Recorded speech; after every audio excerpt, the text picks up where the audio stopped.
Hello बच्चों, कैसे हैं आप सभी लोग। स्वागत है आपका अरुण नेचुरल फिजिक्स में। वेक्टर चैप्टर कंप्लीट हो गया। मैंने आपसे वादा भी किया था कि जब चैप्टर कंप्लीट हो जाएगा तो मुझे कॉम्पिटिशन्स के मैं कुछ सम बताऊंगा। वैसे अगर आप मेरे पुराने वीडियोस देखेंगे वेक्टर के तो आप पाएंगे उसमें जितने सम्स मैंने कराए हैं वो भी कॉम्पिटिशन्स में ही आए थे। तो आज मैं कुछ और स्पेशल क्वेश्चंस भी लेके आया हूं, उन सबको डिस्कस करते हैं। चलिए देखिए, ये क्वेश्चन मैंने लिया है IIT JEE एडवांस का 2015 का। A ray of light travelling in the direction, एक रे ऑफ लाइट है, इस डायरेक्शन में मूव कर रही है, is incident on a plane mirror, after reflection it travels along this, the angle of incidence. आपको एंगल ऑफ इंसिडेंस बताना है। तो आपको मालूम है, ये देखिए सोल्यूशन में मैंने एक मिरर पहले से ही बना के रख लिया। अब आपको मालूम है कि ये एंगल ऑफ इंसिडेंस है, ये एंगल ऑफ रिफ्लेक्शन है, मतलब ये एंगल ऑफ इंसिडेंस है, ये एंगल ऑफ रिफ्लेक्शन है, और ये इंसिडेंट रे है और ये रिफ्लेक्टेड रे है। ठीक, तो हम एक काम करते हैं, मान लेते हैं वेक्टर ए जो है वो इंसिडेंट वाला है। तो वेक्टर ए कितना दिया है, 1/2 I प्लस √3j। बताइए, इतना समझा। और b कितना दिया है, vector b 1/2 I minus √3j। मान लेते हैं ये दो वेक्टर हमको गिवन है, मतलब मैंने इन वेक्टर्स को a और b में अज्यूम कर लिया। ठीक है, अच्छा, तो ये दो वेक्टर हो गए, तो ये वेक्टर a हो गया और ये वेक्टर b हो गया। बात समझा। अच्छा, एक बात बताओ, इनके बीच में एंगल कितना बना, 2 थीटा ना। ठीक, अगर मैं इसको ऐसे आगे बढ़ा दूं, ऐसे आगे,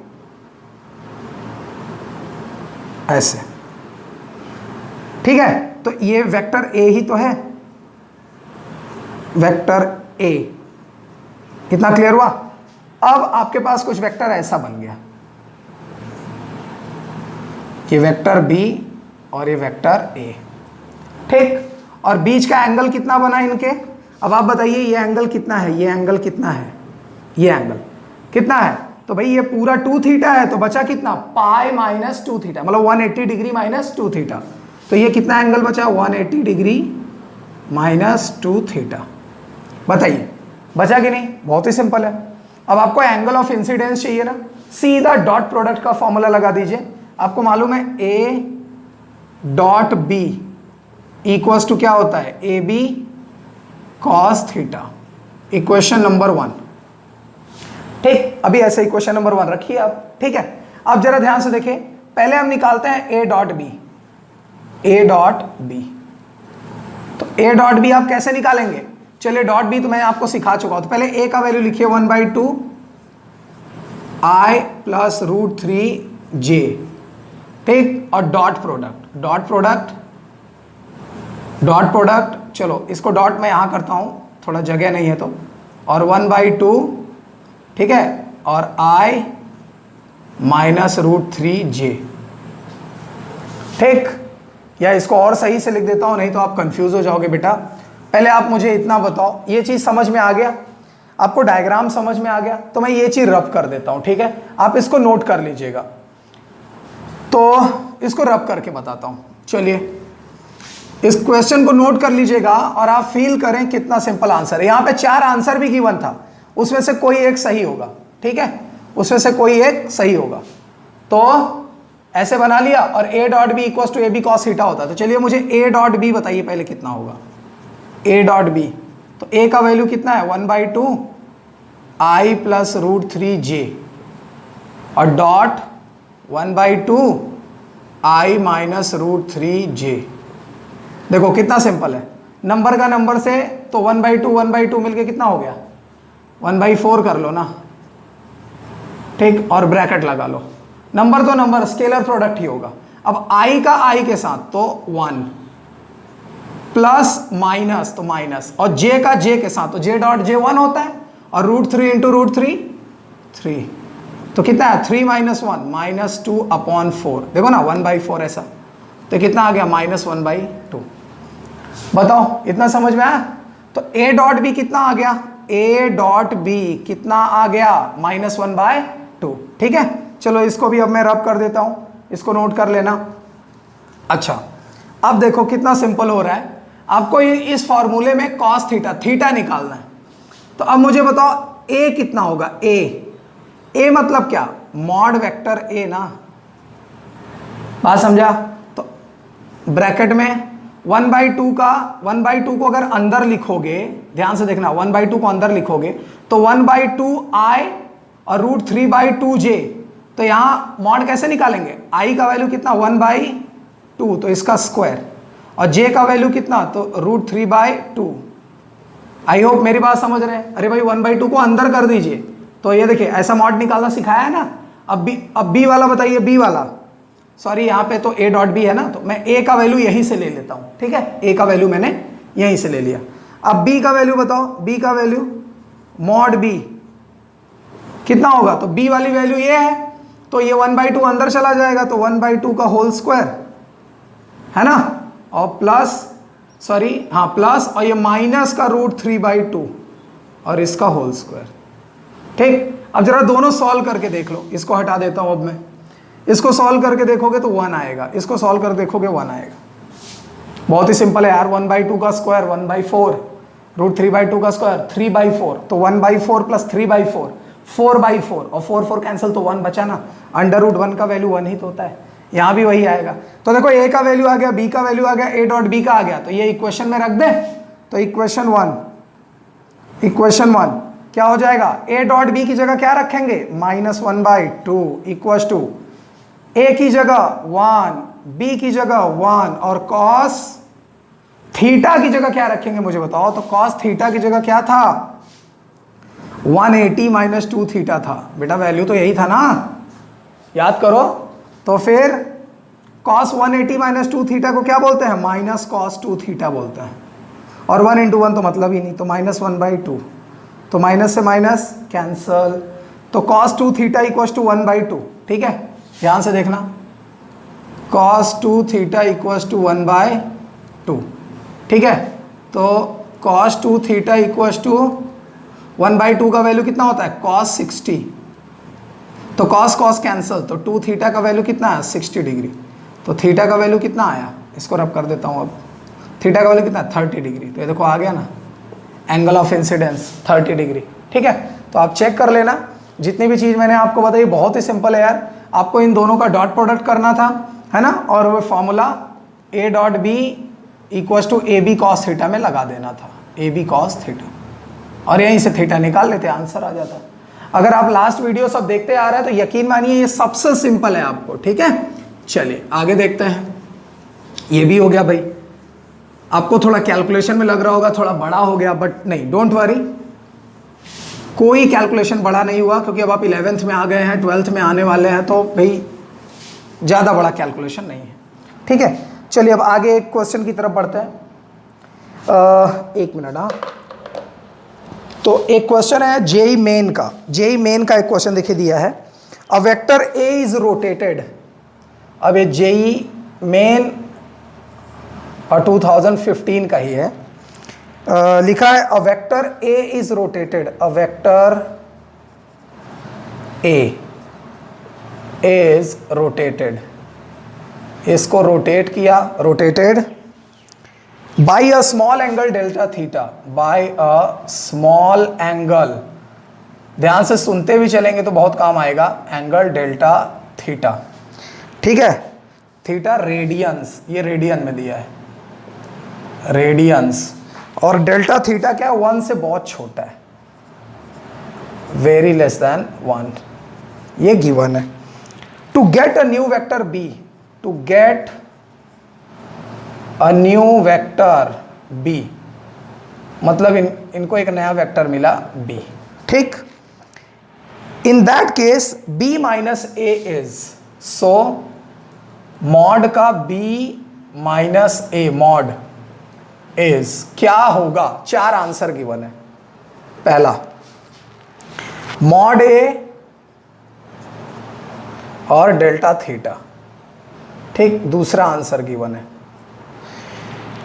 मॉड बी और डेल्टा थीटा माइनस मॉड ए, तीसरा आंसर क्या गिवन है? Mod A bracket 1 minus delta theta का स्क्वायर अपॉन 2, और चौथा क्या गिवन है? 0। ये है आपका क्वेश्चन, ठीक है। देखिए कैसे सॉल्व करेंगे इसको, कितना सिंपल है, जरा ध्यान से देखिए क्या कह रहा है। A vector A is rotated by a small angle delta theta. चलो यहां एक वेक्टर बना लेता हूं मैं, ये एक वेक्टर बना लिया, वेक्टर ए, ठीक। इसको मैंने रोटेट करा दिया, का इतना रोटेट करा दिया, इतना यहां से यहां तक, ठीक। कितना? Delta theta. बोलो समझा? तो ये वेक्टर क्या बन गया? बी बन गया, ठीक।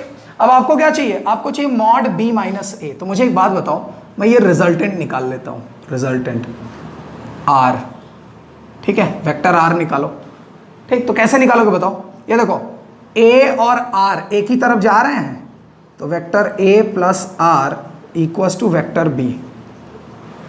कौन सा रूल लगा है? Triangle law. देख लीजिए वीडियो में मैंने बताया हुआ है। तो ए और आर एक ही तरफ जा रहे थे, देखो इधर एरो फिर इधर एरो, और ये उल्टा एरो। तो ए प्लस आर किसके इक्वल हुआ? बी के। अब वेक्टर आर का वैल्यू किसके इक्वल हुआ? तो बी वेक्टर माइनस ए के। बताइए इतना समझ में आया? मतलब जो वेक्टर आर है वो बी माइनस ए के इक्वल है। इतना समझा? इसका मतलब क्या हुआ? सो इनका जो आर और ये दोनों इक्वल है, इसका मतलब इनका जो मॉड होगा वो भी इनके इक्वल होगा, बी माइनस ए के। अरे सीधी सी बात है यार, जब ये दोनों सेम है तो इनका मॉड भी सेम होगा ना। बोलो इतना क्लियर हुआ? अच्छा, इसको यहीं पे छोड़ दो। अब मुझे बताओ, हमको एक फॉर्मूला पता है कि अगर आप किसी एंगल पे ऐसे जाते हो, ध्यान से देखो, एक सर्कुलर मोशन में एक ये फॉर्मूला होता है, देख लीजिए। अगर ये थीटा एंगल है, ये रेडियस आर है, और यहाँ से यहाँ तक का डिस्टेंस एस है, ठीक। तो जो थीटा होता है, थीटा, वो एस अपॉन आर होता है। एस मतलब डिस्टेंस, ठीक है। तो अगर मैं यही फॉर्मूला यहां अप्लाई करूं, देखो ये बहुत छोटे से एंगल के लिए गया, बहुत छोटे से एंगल। तो जब यहां सर्कल बहुत छोटे से एंगल के लिए जाता है, बहुत छोटे से एंगल, तो ये लाइन स्ट्रेट मानी जाती है। मेरी बात समझ में आ रही है? तो जब ये बहुत छोटे एंगल के लिए होगा तो सर्कल की उतनी लाइन, जैसे ये देखो यहां से यहां तक, तो ये देखो ये लाइन ऑलमोस्ट स्ट्रेट है कि नहीं, ठीक। इसीलिए मैंने देखो स्ट्रेट लाइन लिया, और ये एंगल बहुत छोटा है, ठीक है। तो ये सर्कल की कहानी है एक्चुअली में, ये एक्चुअली में किसकी कहानी है? सर्कल की। अब आप मुझे बताइए थीटा का फॉर्मूला क्या होता है? थीटा का फॉर्मूला होता है सामने वाला और डिवाइड बाई दिस, ठीक है, ये रेडियस। तो एक तरह से अगर आप ऐसे घुमाते जाओ तो ये एक सर्कल ही बनना है ना, इसके अकॉर्डिंग अगर आप चेक करो तो ये ए और ये आर। मेरी बात समझ में आ रहा है? तो चलिए बताइए फॉर्मूला क्या हो जाएगा? फॉर्मूला क्या हो जाएगा? Delta theta equals to delta theta. ध्यान से देखना, ये स्केलर क्वांटिटी है तो आर का भी स्केलर लेना पड़ेगा, वेक्टर आर मॉड में, और ए का भी स्केलर लेना पड़ेगा, ए, ठीक। क्रॉस मल्टीप्लाई कर दो तो mod delta theta equals to mod R. बोलो समझा? अब आर का वैल्यू देखो कितना है? B minus A. तो mod A delta theta equals to mod, यहां क्या लिख देंगे? B minus A. ये देखो आंसर आ तो गया, है कि नहीं? सिंपल, ठीक है। इतना क्लियर हुआ? तो देख लीजिए कौन सा आंसर है इसमें, ये पहला वाला आंसर राइट है। तो कितना सिंपल है यार, क्लियर हुआ?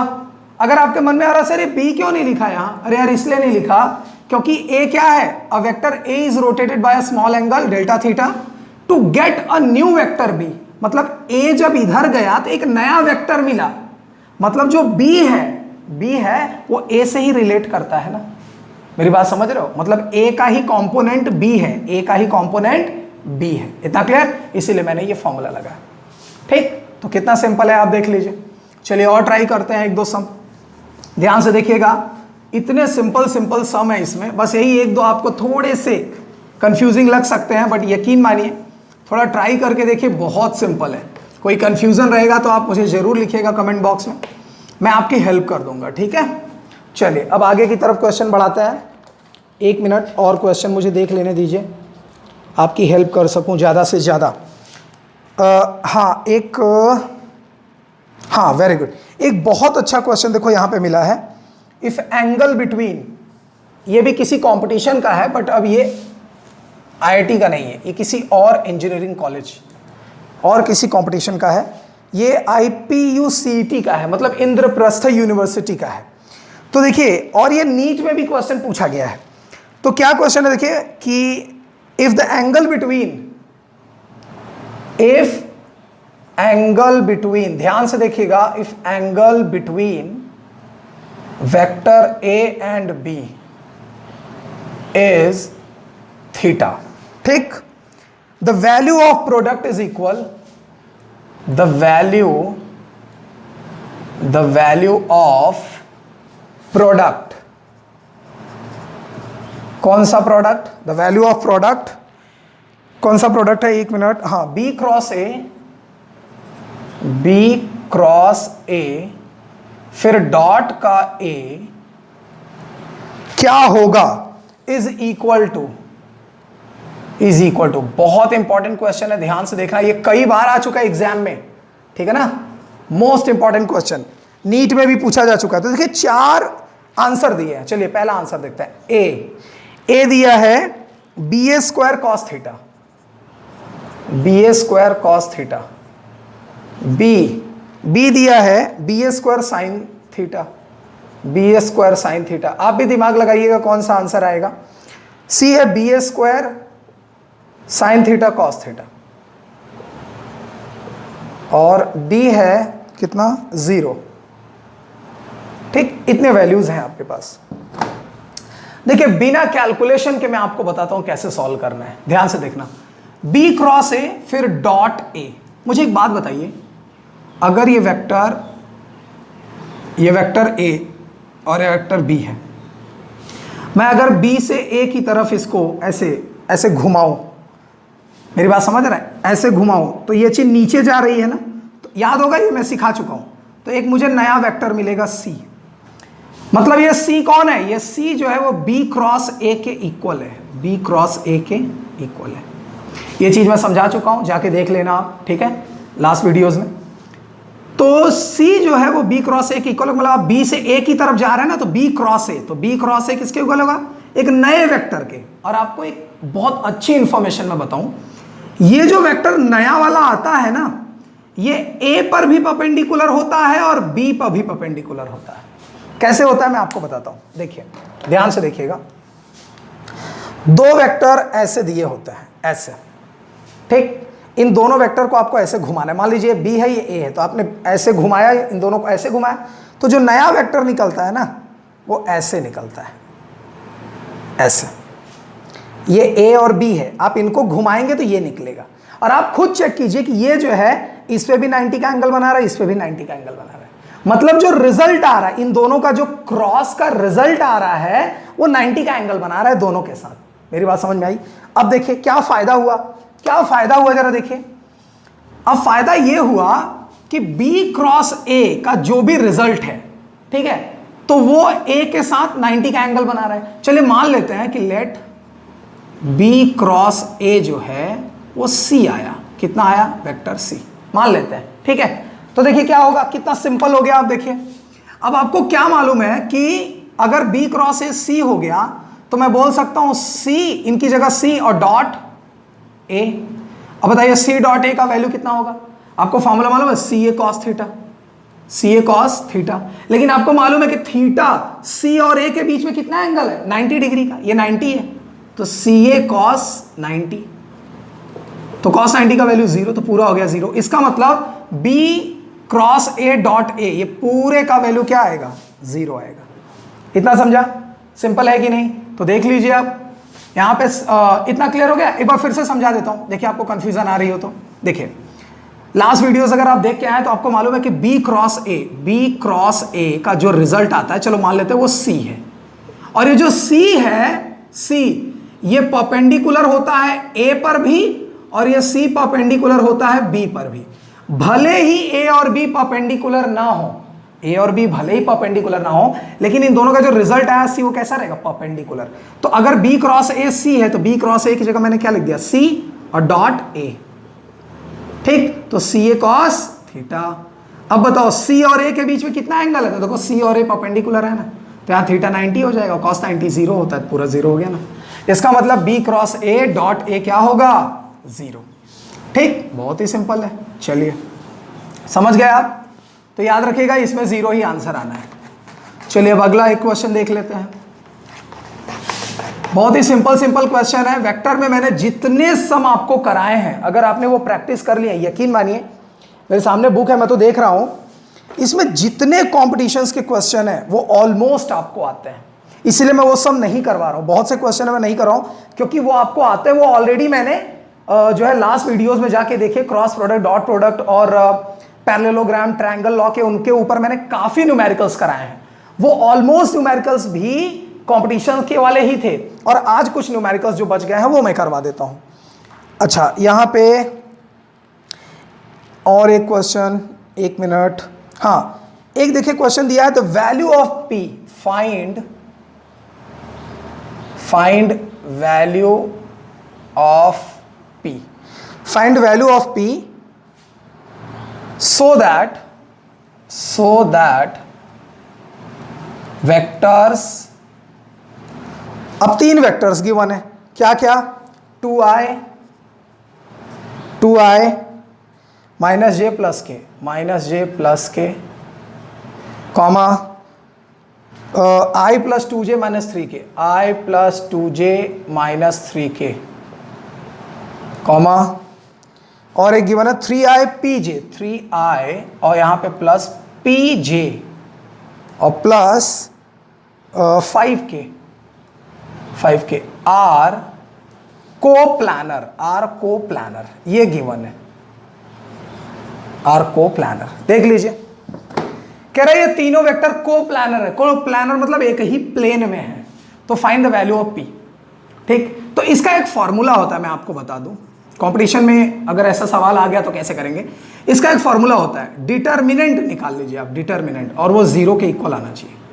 मतलब अगर वेक्टर्स कोप्लानर हैं तो डिटर्मिनेंट क्या आना चाहिए, 0। और वो पहले से ही कह रहा है कि ये कोप्लानर है, लेकिन आपको p का वैल्यू बताना है। ठीक, मतलब ये ऑलरेडी कोप्लानर है और आपको p का वैल्यू बताना है। तो ये देखिए, यहां पे अब हम क्या करेंगे, डिटर्मिनेंट निकालिए। तो यहां मैं डायरेक्ट करता हूं, i के पहले कितना है 2, j के पहले कितना है -1, k के पहले कितना है 1, यहाँ i के पहले कितना है 1, j के पहले 2 और k के पहले -3। वहाँ चलिए, वहाँ 3, p और 5, ये देखिए ये है। ठीक, अब क्या करेंगे हम लोग, वही सेम जैसे क्रॉस प्रोडक्ट में करते आए हैं अभी तक। दैट इम्प्लाइज 2 लिखिए, 2 लिखा और 2 को ऐसे बंद किया और इसके बाजू वाले बंद किया। ठीक, क्या क्या दिख रहा है, 2 - 3 p5, ये दोनों दिख रहे हैं, इनको क्रॉस कीजिए। तो पहले 5 2 इधर को करिए, 5 2 10, और यहाँ माइनस बीच में होता ही है, और p × 3 -3p, इतना समझा। अच्छा, फिर माइनस, पहला प्लस, दूसरा माइनस, तीसरा प्लस, ऐसा होता है ना, मैंने सिखाया। फिर माइनस, फिर यहाँ कितना -1, तो ये -1 लिखना पड़ेगा। ये रूल है बेटा, पीछे जाके देख लेना, मैंने वीडियोज में कराए हैं, कंफ्यूजन मत लाना। फिर इसको बंद किया और इसको बंद किया, तो अब क्या क्या दिख रहा है, अगर इसको बंद कर लोगे और इसको बंद कर लोगे तो साइड में 1 - 3 और 5 दिख रहा है। तो 5 1 = 5 और माइनस, और 3 3 = 9, माइनस का 9। ठीक, चलो अब k में आओ, तो k तो प्लस का ही होता है, 1 तो 1 लिखा।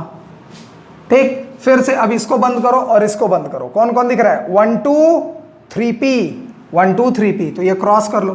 तो p का 1 में p और माइनस होता ही है, और 3 2 = 6 और इक्वल्स टू 0। ठीक, अगर कोप्लानर हो तो ये वाला फॉर्मूला लगाना। अब p का वैल्यू निकालना है, चलो फटाफट करो। 2, ये 10 और minus plus 3p, minus plus का 1 और 5 माइनस प्लस 14 हो गया है ना, +1 और p -6 और इक्वल्स टू 0। बोलो समझा।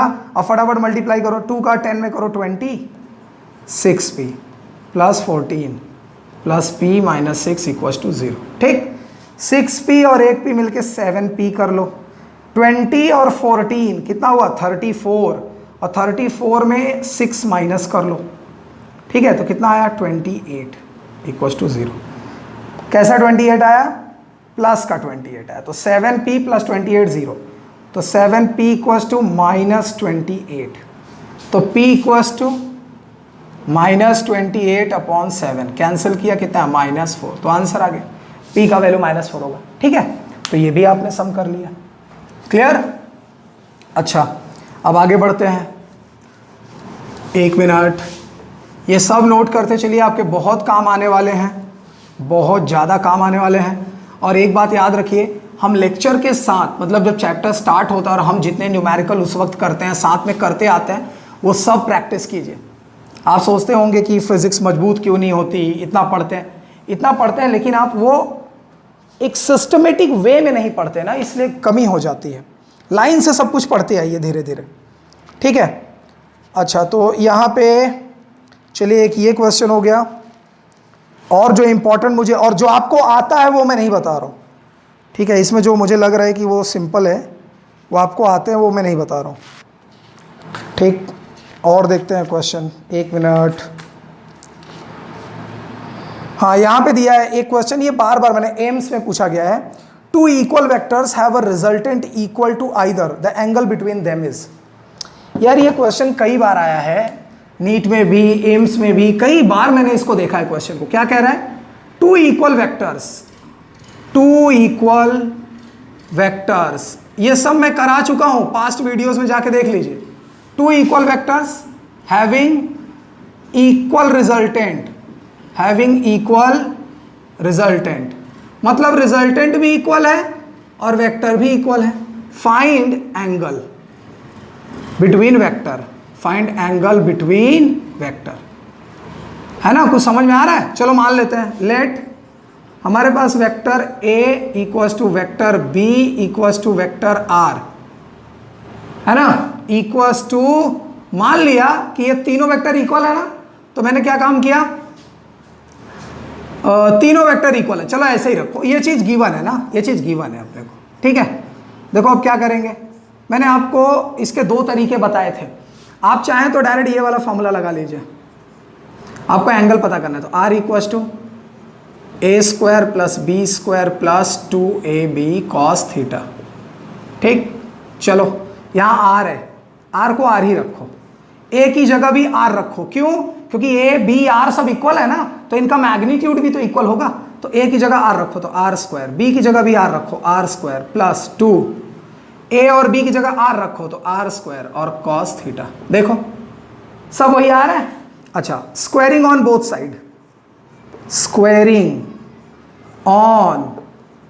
साइड, तो ये R² हो जाएगा, और इधर R² 2R² और प्लस 2R² और cos थीटा, ठीक।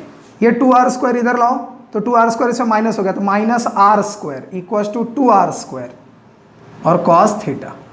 तो ये R² कैंसिल, 2 को डिवाइड कर दो तो -1/2 आया, -1/2 और इक्वल्स टू cos थीटा। बताओ थीटा का वैल्यू कितना, -1/2 किसका वैल्यू होता है? 120 डिग्री का, तो आंसर हो गया 120 डिग्री। अगर आप इसको याद कर लोगे तो बड़ा अच्छा है, क्यों? अगर तीनों इक्वल है, रिजल्ट भी वेक्टर भी, तो एंगल कितना आना चाहिए? 120। बहुत ही सिंपल है यार। इसका दूसरा मेथड भी मैंने बताया है, मेरे वीडियोस में जाके आप देख लीजिएगा, ठीक है। और नहीं तो ये मेथड काफ़ी है, आप इसी से कर लीजिए, सिंपल है, ठीक। चलिए आगे बढ़ते हैं। ओके, और क्वेश्चन देखते हैं। मैं जितने क्वेश्चन वेक्टर्स में मैंने खुद से एनालाइज किए हैं, मैं आपको बता दूं, जितना हम लोगों ने प्रैक्टिस कर लिया पास्ट वीडियोस में, वही सब क्वेश्चन मैं देख रहा हूं, बार बार इंजीनियरिंग एग्जाम्स में भी वही पूछा गया, घुमा फिरा के वही सेम क्वेश्चन, ठीक। चलिए आगे बढ़ते हैं, और कुछ खास क्वेश्चन में आता है, देखते हैं। अच्छा, नीट में कुछ क्वेश्चंस आए हुए हैं, अब ये सब मैं बता ही चुका हूँ, इसमें काफ़ी कुछ बता चुका हूँ मैं आपको, फिर भी हाँ एक क्वेश्चन मैं आपको बता देता हूँ। A क्रॉस B, ठीक है। देखिए यहाँ पे ऐसा क्वेश्चन गिवन है, मॉड का A cross B equals to √3 A dot B, find angle कितना होगा? बहुत ही सिंपल है यार, फटाफट सॉल्व करो सोल्यूशन में।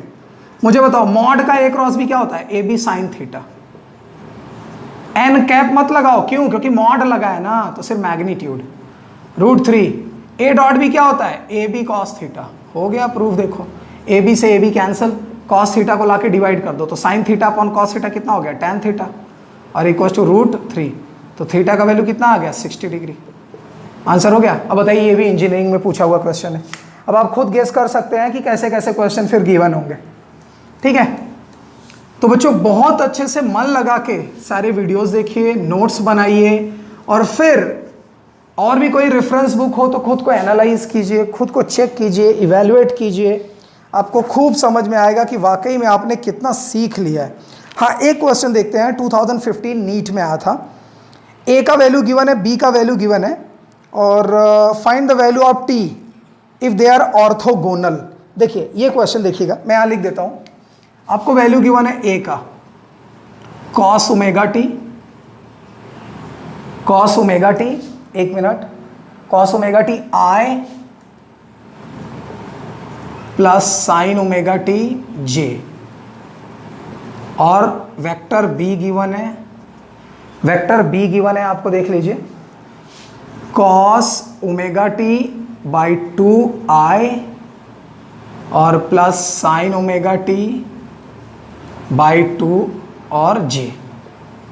ठीक है, find the value of t, find t, t का वैल्यू बताओ if vector a and b are orthogonal.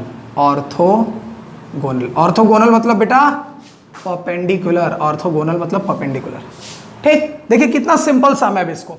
तो हम एक काम करेंगे, क्या A and B are orthogonal. एक बात बताइए, आपको याद है एक कंडीशन मैंने बताया था, सॉल्यूशन याद करो, मैंने बताया था if two vectors are perpendicular then their dot product equals to 0। कुछ याद आया?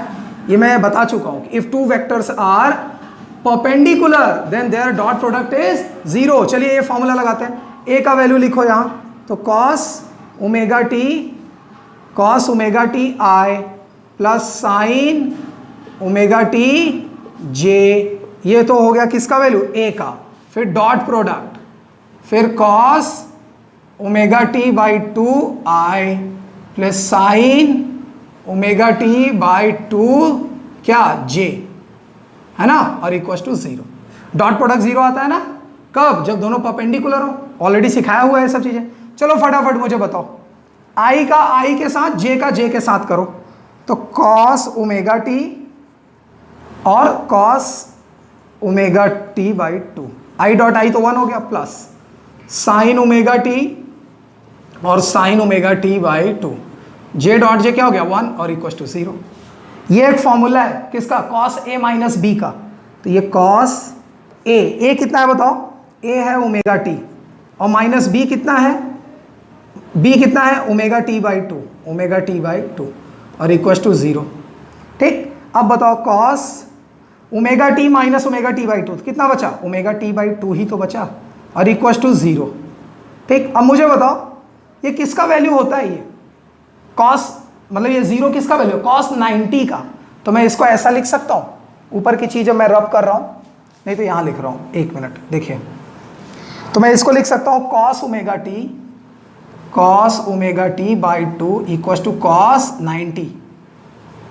ठीक, तो 90 को आप क्या लिख सकते हैं, पाई बाई 2 लिख सकते हैं, पाई बाई 2 लिख सकते हैं ना, लिख लिया। कॉस कॉस कैंसल, तो omega T by 2 equal to pi by 2, 2 से 2 कैंसल, तो टी का वैल्यू कितना आया, पाई और ओमेगा नीचे चला गया अपॉन ओमेगा, यही आंसर है आपका। ये भी देखिए नीट में पूछा गया था, सिर्फ डॉट प्रोडक्ट लगाना था, आंसर आ गया। ऑर्थोगोनल का मतलब परपेंडिकुलर होता है, याद रखिएगा। ठीक है, ये भी हो गया। चलिए और ट्राई कर लेते हैं, और ट्राई कर लीजिए। मुझे इतना भरोसा है कि अब आपको ये चीज़ें सब समझ में आ रही होंगी, क्योंकि ऑलरेडी अगर आपने नोट्स तैयार कर रखे हैं और ये वीडियोस देख रहे हैं तो आपको काफ़ी हद तक क्लियर हो रहा होगा कि यस सर ये समझ में आ रहा है मेरे को। ठीक, चलिए एक और क्वेश्चन की तरफ बढ़ते हैं, एक मिनट। तो देखिए एक नीट में कई बार पूछा गया, 4 से 5 बार दिखा रहा है, वो ये दिखा रहा है कि a plus B equals to a minus B. तो इनके बीच का एंगल क्या होगा, मेरा लास्ट वाला वीडियोस जाके देख लेना, इसको मैंने किया था स्क्वायरिंग ऑन बोथ साइड, फिर डॉट प्रोडक्ट करके थीटा का वैल्यू 90 डिग्री निकाला था मैंने, चेक कर लेना लास्ट वीडियो में। ये 3-4 बार पूछा है नीट में केवल। ठीक है, चलिए अब आगे बढ़ते हैं। हाँ, एक क्वेश्चन मैं आपको और बता दूं, the resultant of a cross 0 क्या होगा। Resultant of A cross 0। ठीक है, इसको जरा ध्यान से देखो, ये क्वेश्चन भी 2 से 3 बार पूछा गया। देखिए कितना कंफ्यूज करता है। रिजल्टेंट ऑफ ए क्रॉस और 0, 0 तो स्केलर है। ठीक, अगर आप ध्यान से देखो तो 0 इंटू ए तो 0 ही आना है ना। अरे भाई 0 का किसी भी मल्टीप्लाई करोगे 0 ही आएगा, लेकिन ये वेक्टर है, वेक्टर, और ये स्केलर है। तो आपको मालूम है स्केलर और वेक्टर मिलकर वेक्टर देते हैं, तो इसका मतलब ये 0 नहीं आया है, 0 n कैप, मतलब ये भी 0 वेक्टर आया है, 0 वेक्टर आया है। चलिए और आगे देखते हैं, और 1-2 क्वेश्चन चेक कर लेते हैं। ऑलमोस्ट सम हुआ रहेगा तो आपके डाउट्स भी खत्म रहेंगे। ठीक, ओके, सब वही बताए हुए सम आ रहे हैं और अब कुछ समझ में आ नहीं रहा है, तो आई थिंक यहीं पे स्टॉप कर देना चाहिए हम लोगों को, क्योंकि हर एक चीज़ मैं ऑलमोस्ट बता चुका हूँ। ठीक, एक क्वेश्चन और देख लेता हूँ मैं, मुझे यहीं कहीं दिखा था।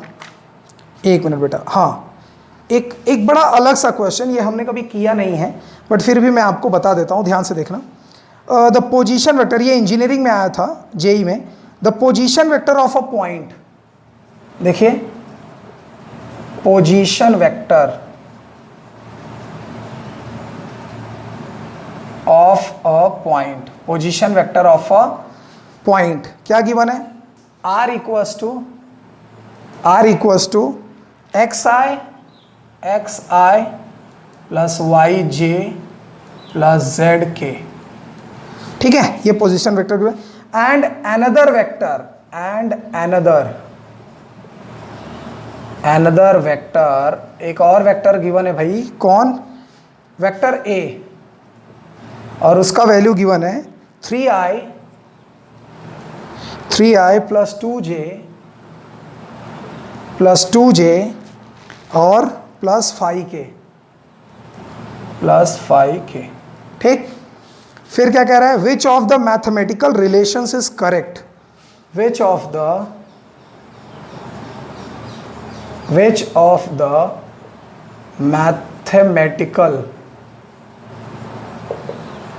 Relation is correct. ये थोड़ा अलग क्वेश्चन है, ध्यान से देखना। रिलेशन इज करेक्ट, कौन सा करेक्ट है फॉलोइंग में? पहला क्या दिया है, ऐसा देखना, डेल, ये सब चीज मैं बता रहा हूं आपको, ये उसे पढ़ा तो नहीं था बट क्वेश्चन आया है तो थोड़ा तरीका सीख लो। Del a dot r equals to 0। दूसरा, इसको डेल पढ़ते हैं, del a dot r equals to vector a। तीसरा देखते हैं, del a dot r equals to vector r। और चौथा, नन ऑफ दीज। ठीक, ये दिया है। चलो समझते हैं क्या है, कौन सा इसमें से आंसर आएगा। तो एक काम करते हैं, आप देख सकते हो हर जगह a डॉट r गिवन है, तो पहले a डॉट r निकाल लो। सॉल्यूशन में देखो, a डॉट r, चलो निकालो कैसे होगा। a का वैल्यू कितना? 3i plus 2j plus 5k, और dot product xi plus yj plus zk।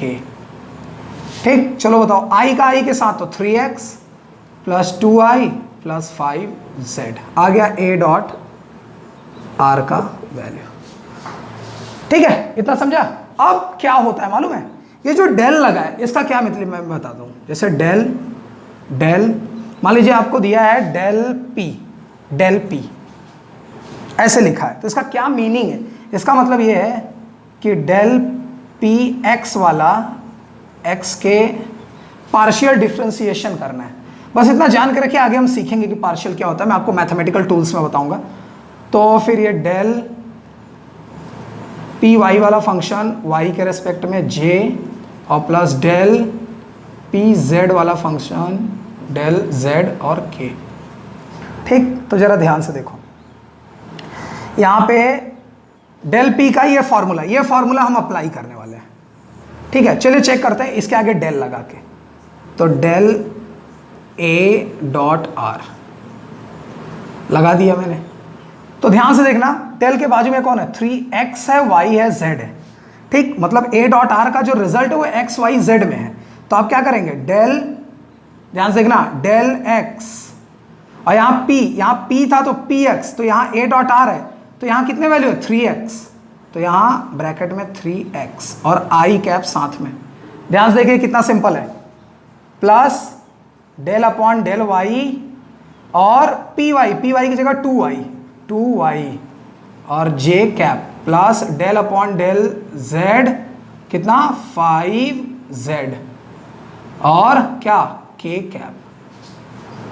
बोलिए इतना समझा, क्लियर है। अब हो गया आंसर यार, del y del x 3x, 3 को बाहर कर दो, 3 को बाहर कर दो तो क्या बचा, del y del x x और बाहर i, 2 को बाहर कर दो तो क्या बचा, डेल y और y और बाहर j, प्लस 5 को बाहर किया, डेल y डेल z और z और बाहर k। अरे हो गया सिंपल यार, डेल y डेल x और x 1 होता है, डेल y डेल y और y 1 होता है, डेल y डेल z और z 1 होता है, मतलब ये सब 1 होता है। तो ये 1 हो गया, ये 1 हो गया, ये 1 हो गया, तो बचा कितना अपने पास, बचा कितना, ध्यान से देखो, तो क्या बचा, डेल ए डॉट आर, यहाँ डॉट नहीं है, इक्वल्स टू, चलो बताओ ये 3 और ये पूरा 1 हो गया तो बाजू में i, 3i, प्लस ये 2, ये 1 हो गया तो 2j और प्लस 5 और ये k, क्योंकि वो भी 1 हो जाएगा। ये 3i 2j 5 के कौन है, जरा ध्यान से देखो, 3i 2j 5 के कौन है, a है, तो मतलब ये वापस से क्या मिल के आया, a मिल के आया। तो डेल a डॉट आर और क्या मिल के आया, वापस से a मिल के आया। चलो बताओ कौन सा आंसर मैच कर रहा है इससे, तो ये वाला आंसर मैच कर रहा है, दूसरा। एक नया तरीका था, सीख लीजिएगा, ये थोड़ा काम आएगा आपके, ठीक है। फॉर्मूले, मैथमेटिकल टूल्स में मैं आपको डिफरेंशिएशन वगैरह करना सिखाऊंगा। इसके बाद वाला चैप्टर काइनेमेटिक्स 1D है, 1 डायमेंशनल, तो उसमें उसको सिखाने के पहले मैं आपको कुछ मैथ सिखाऊंगा जो फिजिक्स में यूज़ किए जाते हैं, ठीक। तो इतना आप प्रिपेयर कर सकते हैं, जो मुझे लगा कि हाँ इसमें काफ़ी कॉम्प्लिकेटेड फील हो रहे थे वो मैंने आपको बता दिए।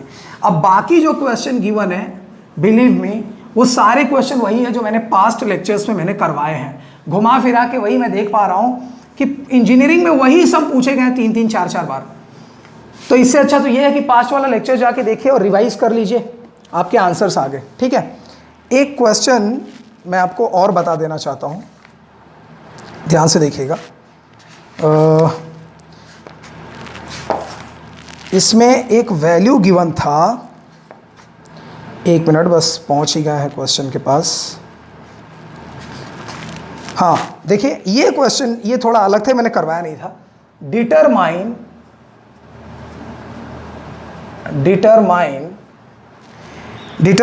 The angles which the vector, determine the angles, आपको एंगल्स एंगल पता करना है। विच द वेक्टर, कौन सा vector, vector A equals to 5i plus 0j plus 5k makes with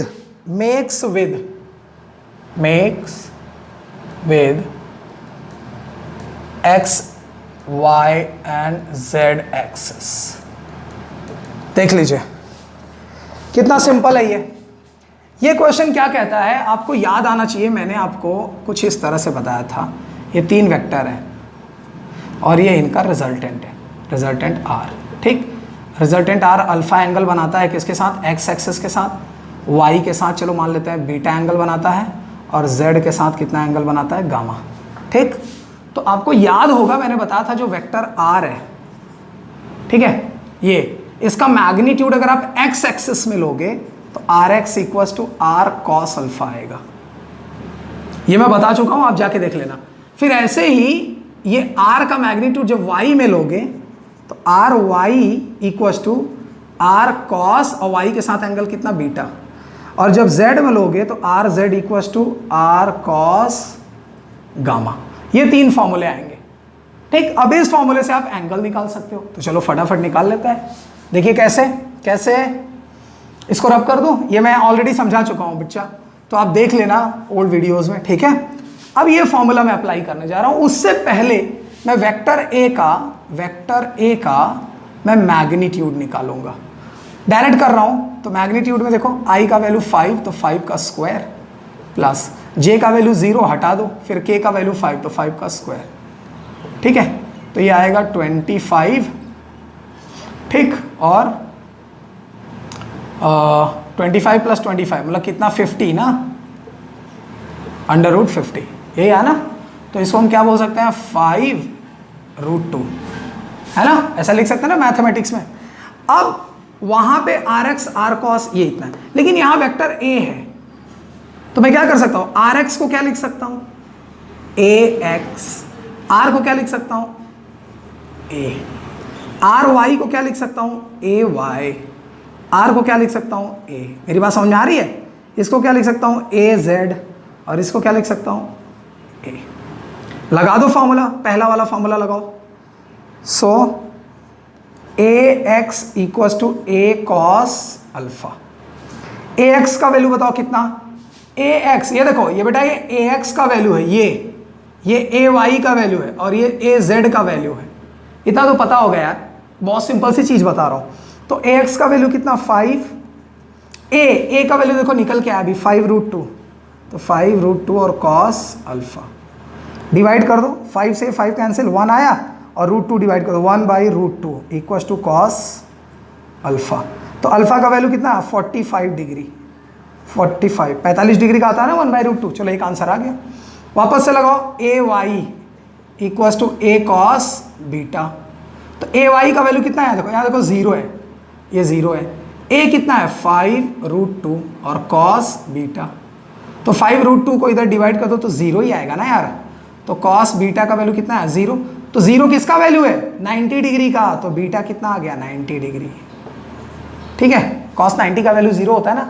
अच्छा, अब किस में आता है थर्ड वाले में, तो az equals to a cos gamma. az का वैल्यू कितना है बताओ, ये देखो az ये 5, और a का वैल्यू कितना है 5√2 और cos गामा। 5 से 5 कैंसिल, √2 वापस से चला गया नीचे, तो 1/√2, फिर से 45 डिग्री आ गया कि नहीं, तो गामा इक्वल्स टू 45 डिग्री। ये लीजिए 3 आंसर आ गए। ठीक, तो जितने रिलेटेड सब मुझे लग रहे थे काफ़ी खास थे, वो मैंने आपको सब बता दिए। अगर आपको भी कोई डाउट है या कुछ जानना चाहते हैं आप, तो हमें ज़रूर कमेंट बॉक्स में लिखिए। और जितना मैंने वीडियो में आपको बता दिया है बेटा, अगर वो आप प्रैक्टिस कर लेते हैं तो यकीन मानिए स्केलर वेक्टर में और कुछ नहीं है। आप डरते हैं कि सर मेरे को ये नहीं आता, सर मेरे को वो नहीं आता, बट आप कभी खुद ये नहीं एक्सेप्ट करते हैं कि गलती आपने क्या किया है, कि आप एक सिस्टमेटिक वे में नहीं चलते। पहला लेक्चर हुआ, उसके अच्छे नोट्स बनाइए, दूसरा लेक्चर हुआ, फिर नोट्स बनाइए, उसको जितना भी चीज़ सिखाया गया उसको याद करिए, फिर तीसरा, फिर चौथा। जब आराम से चलेंगे तभी तो सीखेंगे, एक दिन में तो कुछ आता नहीं है। ठीक है, तो आज के लिए बस इतना ही रखते हैं और तैयार हो जाइए। अब नए जो हमारा चैप्टर आने वाला है काइनामेटिक्स, उसमें मैं आपको बहुत बेहतरीन चीज़ें सिखाऊंगा, चाहे वो रिवर बोट का प्रॉब्लम हो, चाहे रेन मैन का प्रॉब्लम हो, और चाहे ग्राफ का प्रॉब्लम हो। ग्राफ में अभी तक आप नॉर्मल ग्राफ सीखते आए हैं कि कैसे XT ग्राफ बनाते हैं, VT ग्राफ बनाते हैं, AT ग्राफ बनाते हैं। मैं आपको डिफरेंट काइंड के ग्राफ सिखाऊंगा, AX ग्राफ सिखाऊंगा, और AV ग्राफ सिखाऊंगा, VA ग्राफ सिखाऊंगा। मतलब अलग तरह के जो कॉम्पिटिटिव आप कह सकते हैं, बहुत ज़्यादा इंपॉर्टेंट होते हैं वो सब। ठीक है, तो फिलहाल आज के लिए यहीं पे रखते हैं। क्लियर? इसके आगे आने वाला चैप्टर काइनामेटिक्स 1D स्टार्ट करेंगे। आज के लिए बस इतना ही। जय हिंद।